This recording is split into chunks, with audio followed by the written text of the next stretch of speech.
Hi, Lucia. I am very grateful and glad that you have agreed to give us this interview. As a former director of a Spanish Center for Scientific, Technological, Artistic Creation, Laboral, which is an art and industrial creation center, and currently as general director of IMAL, an important European art center for digital cultures and technology.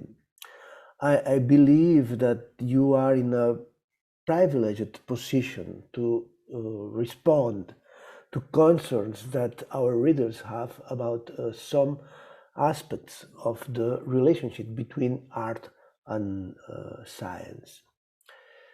So the first one is precisely about what points of contact or separation do you appreciate between these forms of knowledge?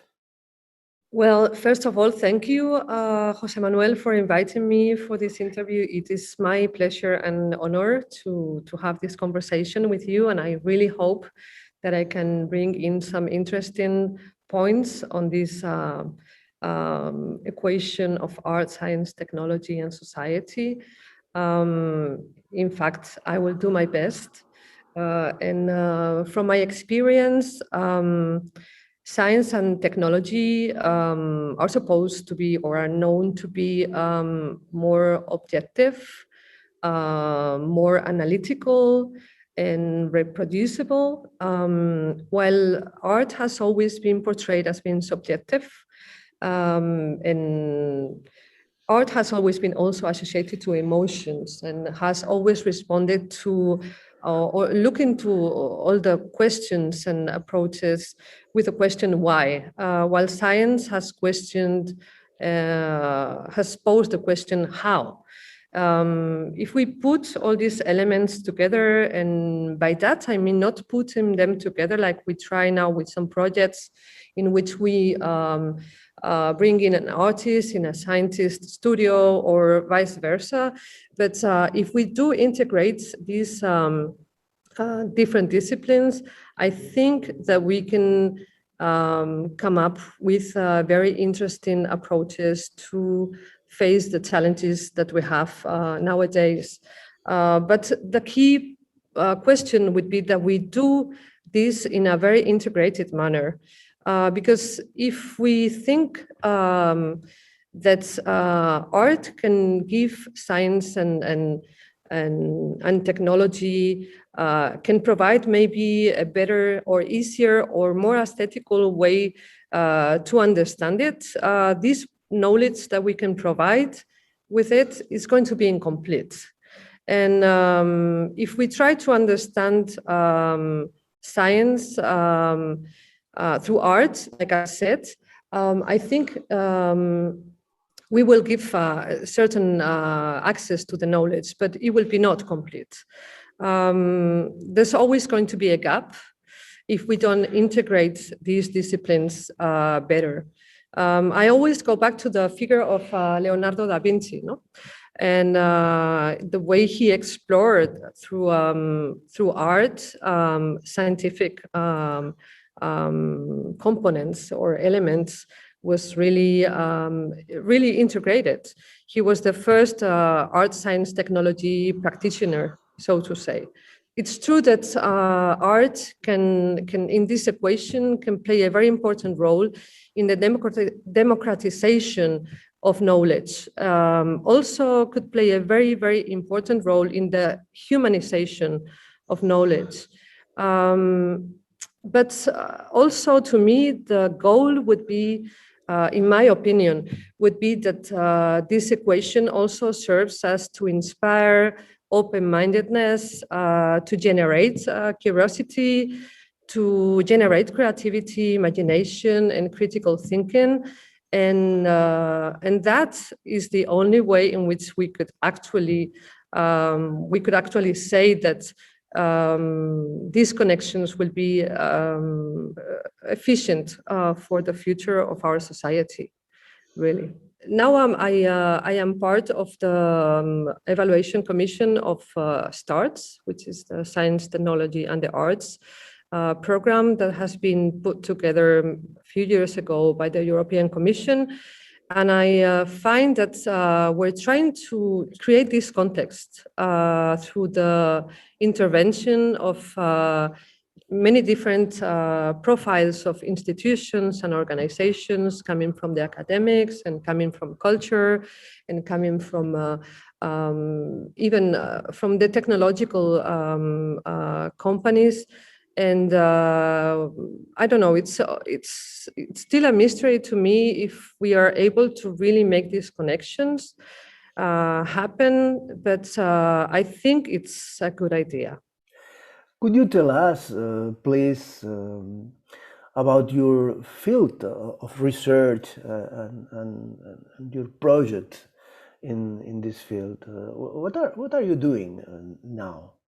Well, I just arrived in Brussels 3 months ago. In these 3 months, I can say that there's a very, very hectic cultural sector here. And actually, we're working on developing the action plan for the coming years. As you know, IMAL is an organization that was created more than 20 years ago, back in 1999, I believe. And its founding director was Yves Bernard, who already played a very important role before even creating IMAL, with a project that you may have heard of, which was called Magic Media. I love the way they named it. And this is a place that was founded by a group of artists, of digital artists and engineers. And it was always a place where artists would come for experimentation and for sharing their practices and knowledges. And this is what's is really different from my previous experience. No, this is a place created by their own community, and so very much supported by their own community as an association, where the artists remain as part of the General Assembly. In the coming years, I think that we should remain to be a space for experimentation. Today, where I'm sitting here with you at the lab, at the Fab Lab. You can see the Fab Lab right behind me. And we have the residence spaces on my left.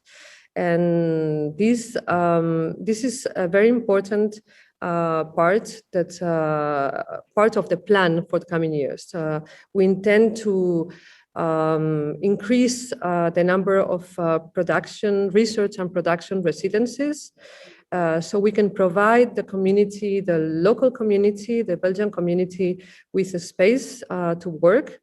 And from there also generate some spaces where they can share their work globally. So the idea is to work from local to global, as we are also we're also joining some European projects. One of them is it's got a big framework, media art platform. And another one is in extended realities. So we will see, but the idea is to increase these production residencies towards extended realities and also media art production in general. And then again, we're also working in developing a yearly event, big event, towards capacity building and providing tools and resources for artists to then use in their creative process. So this would be a yearly camp that we're working on. And well, I mean, there are so many projects that we're putting together, and soon I suppose that we will be able to develop, even if we have these difficult times now with the pandemic, but surely we will be there to share it with you. Wow, it's exciting what you are telling me. So As you are talking about pandemics, I have a question about pandemics. Since always, but much more in recent times, since the COVID-19 pandemic began, which seems to be intensifying its attacks these days, we have faced uncertainty in all its harshness. The signs in the authorities and specialists of the natural lack of understanding something so new that in reality it cannot yet be well known generates mistrust in people, and all kinds of conspiratorial attitudes appear. Why do you think that in general it is so difficult for us humans to accept uncertainty as an essential property of the world around us? Or in other words, what is your intellectual position in the face of uncertainty? I think that we're in a position as cultural players in which we need to provide these new narratives. We should explore in culture and in art how we can create new contexts in which we can approach this uncertainty and the future with less fears. Imal has been working providing context not only for artists, but also for vulnerable groups of citizens in this area where we're placed in Molenbeek, which is one of the most vulnerable areas in Brussels. And we had a group of elderly people a while ago here, and they were just trying out with the machines at the Fab Lab. And I think that's also a way of providing maybe for this gap, these spaces, this emptiness that we create in ourselves when we think of when we feel this fear, and this we have to fill it in with something, and that is with the sense of providing this context in which people recover the sense of belonging somewhere, belonging to a community. If we provide these community spaces where people can exchange and explore and share, I think we can face these fears with stronger position somehow. But like I said, I think that uncertainty has always been there. It's been now. I mean, it's there now with pandemics, and I think that the best possible position towards that is try to put our fears aside and continue doing, being part of this, partaking in those communities and being part of this context where we can feel that again we belong somewhere. What are your thoughts? Oh, I don't know. In fact, it's a matter that fascinated to me, but I'm really confused about that. In fact, if I don't write about things, I don't really know what I think about things. And this is because we are asking that to you. In these interviews, we have asked these questions to every people that has been interviewed. And well, Eve Giovannini and me, we are learning a lot with you. But for now, I haven't a good response. This is because I prefer to be silent.